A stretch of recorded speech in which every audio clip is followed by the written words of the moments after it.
सभी को मेरा सादर नमन। आज हम मीराबाई द्वारा रचित भोर और बरखा पाठ पढ़ेंगे, जिसमें मीराबाई ने कृष्ण भक्ति संबंधित पद लिखे हैं। हम आगे बढ़ते हैं और पहले पद का अध्ययन करते हैं, जिसमें ब्रज की भोर का बड़ा ही सुंदर वर्णन हुआ है। इस पद में माँ यशोदा श्री कृष्ण को जगाने का वर्णन कर रही हैं, उनको जगाने की कोशिश कर रही हैं। रात बीत गई है, सुबह हो गई है, इसलिए यशोदा कृष्ण को जगा रही हैं। जागो बंसी वाले ललना, बंसी वाले ललना जाग जाओ, जागो मेरे प्यारे। रजनी बीती भोर भयो हैं, घर घर खुले किवारे। गोपी दही मथत सुनियत हैं कंगना के झनकारे। उठो लाल जी भोर भयो हैं, सुरनर ठाड़े द्वारे। ग्वाल बाल सब करत कुलाहल, जय जय शब्द उचारे। माखन रोटी हाथ मह लीनी, गौवन के रखवारे। मीरा के प्रभु गिरधर नागर, शरण आया को तारे। इसका हम भावार्थ देख लें। पहले शब्दार्थ देख लेते हैं। बंसी वाले मतलब बांसुरी बजाने वाले। ललना छोटे बालक को कहते हैं। रजनी रात, भोर सुबह। किवारे दरवाजा, सुनियत सुनाई पड़ना। कंगना चूड़ी या कंगन को कहते हैं। सुर मतलब ब्राह्मण या देवता। नर आदमी। द्वारे दरवाजे पर। ग्वाल बाल ग्वालों के बच्चे। कुलाहल शोर। शब्द उचारे उच्चारण करना। शरण तारे तारना। इसके बाद हम भावार्थ की ओर आगे बढ़ेंगे और इस पहले पद का भावार्थ देखेंगे। इस पद में यशोदा ने कृष्ण को जगाने का वर्णन किया है, साथ ही ब्रज की सुबह का भी वर्णन किया है। यशोदा श्री कृष्ण को बड़े प्यार से जगा रही हैं और कहती हैं कि मेरे प्यारे कृष्ण, रात बीत गई और सुबह हो गई है, इसलिए अब जाग जाओ। अब सुबह होते ही क्या होता है, ब्रज प्रदेश में सभी घरों के दरवाजे खुल जाते हैं। गोपियाँ दही मथने लगी हैं, उनकी चूड़ियों की झनकार सुनाई पड़ रही है। माता यशोदा कृष्ण से कहती हैं कि उठो, ब्राह्मण देवता सभी द्वार पर खड़े हैं, ग्वाल बाल भी द्वार पर खड़े हैं और शोर मचा रहे हैं, कृष्ण की जय जयकार कर रहे हैं, कृष्ण को गोचारण के लिए बुला रहे हैं। कृष्ण भी माखन रोटी लेकर गोचारण के लिए जाते हैं। मीरा के प्रभु कृष्ण शरण में आए को तारते हैं। मीरा के प्रभु गिरधर नागर, शरण आया को तारे। इस प्रकार ब्रज की सुबह बड़ी मनभावनी होती है और कृष्ण भी जागते हैं, ग्वाल बालों के साथ गोचारण के लिए जाते हैं। इस पहले पद में इतना ही वर्णन है। अब हम दूसरे पद की ओर आगे बढ़ते हैं। दूसरे पद में सावन के मनभावन रूप का वर्णन है और यह मनभावन रूप और अधिक मनभावन तब हो जाता है जब मीरा कृष्ण के आने की आहट सुनती हैं और सावन में उनका मन अधिक उमड़ घुमड़ जाता है। बरसे बदरिया सावन की मन भावन की। सावन में उमग्यो मेरो मनवा, भनक सुनी हरि आवन की। उमड़ घुमड़ चहु दिशि से आया, दामिन दम के झरलावन की। नन्ही नन्ही बूंदन मेहा बरसे, शीतल पवन सुहावन की। मीरा के प्रभु गिरधर नागर, आनंद मंगल गावन की। इसके शब्दार्थ को पहले हम देख लें। बदरिया मतलब बादल। मन भावन मन को अच्छा लगने वाला। उमग्यो उमगना, मनवा मन, भनक आहट, हरि आवन कृष्ण के आने की।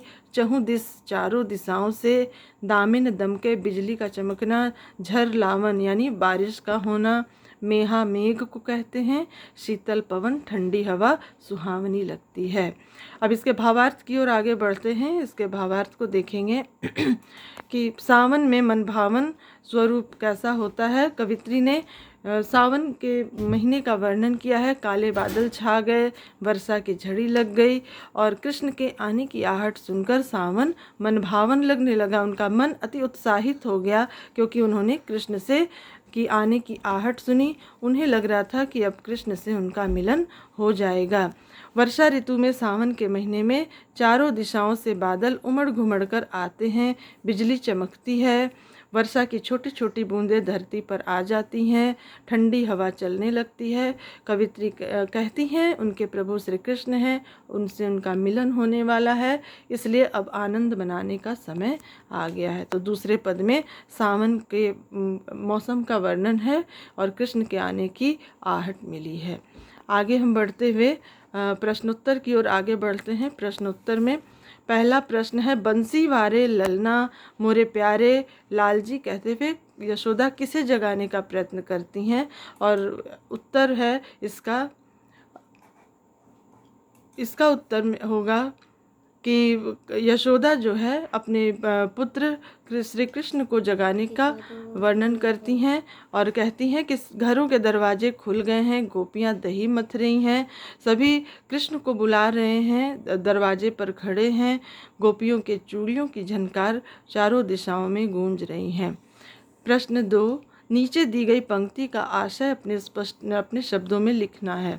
माखन रोटी हाथ महलीनी गौवन के रखवारे।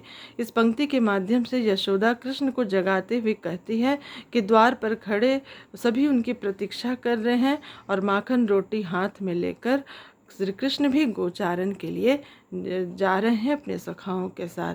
आगे बढ़ते हैं। ब्रज की भोर का वर्णन करना है। ब्रज की सुबह कैसी होती है? बड़ी मनमोहक होती है। घरों के दरवाजे खुल जाते हैं, सभी अपने कार्यों में लग जाते हैं, गोपियां दही मथ रही हैं, देवता और नर कृष्ण के दर्शन के लिए द्वार पर खड़े हैं, ग्वाल बाल माखन रोटी लिए हुए गायों को चराने की तैयारी कर रहे हैं। मीरा को सावन मनभावन क्यों लगने लगा? क्योंकि उन्होंने कृष्ण के आने की आहट सुनी।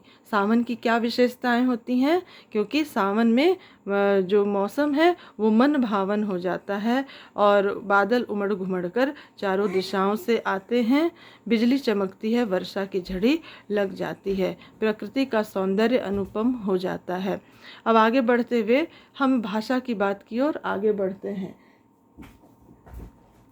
इस पाठ में भाषा की बात में व्याकरण से संबंधित तथ्य हैं, जिसमें पुनरुक्त शब्दों को लिया गया है। पुनरुक्त शब्द यानी बार बार उच्चरित होने वाले शब्द जो एक से अधिक बार पुनरावृत्त होते हैं। इसमें पहला है विशेषण पुनरुक्ति शब्द, जिसमें गरम गरम, तरह तरह, सुंदर सुंदर आए हैं। इससे वाक्य बनाना था। गरम गरम से माँ ने गरम गरम पकौड़े बनाए, तरह तरह के फूल खिले हैं, सुंदर सुंदर कपड़े मैंने खरीदे।